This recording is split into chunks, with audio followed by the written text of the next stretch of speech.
गंभीर आजार, महागडे उपचार आणि हातात नसतो खर्च. परिस्थिती अशी असते की उपचार थांबतात आणि आशाही. पण आता घाबरू नका, कारण सरकार तुमच्या सोबत आहे. राष्ट्रीय आरोग्य निधी योजना, गोरगरीब रुग्णांसाठी 15 लाख रुपयांपर्यंत मोफत मदत. कॅन्सर, हृदयविकार, यकृत किंवा मूत्रपिंड निकामी होणे, थॅलेसेमिया, मेंदूचे आजार या आणि इतर जीवघेण्या आजारांवर आता शासकीय रुग्णालयात किंवा संस्थांमध्ये मोफत उपचार मिळू शकतात.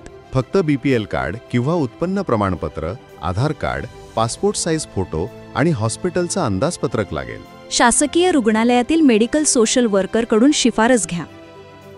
उपचार थांबवू नका, आशा ठेवा. राष्ट्रीय आरोग्य निधी योजना, तुमचं जीवन वाचवण्यासाठी सरकारचा आधार.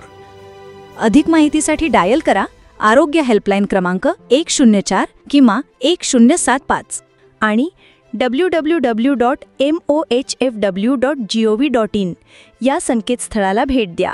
जर पैशांमुळे उपचार थांबले असतील तर राष्ट्रीय आरोग्य निधी योजना तुमच्यासाठी एक आधार आहे. तुमचं आरोग्य अमूल्य आहे. सरकार तुमच्या सोबत आहे. सार्वजनिक आरोग्य विभाग, महाराष्ट्र शासन. राज्य आरोग्य शिक्षण व संपर्क विभाग पुणे द्वारा प्रसारित.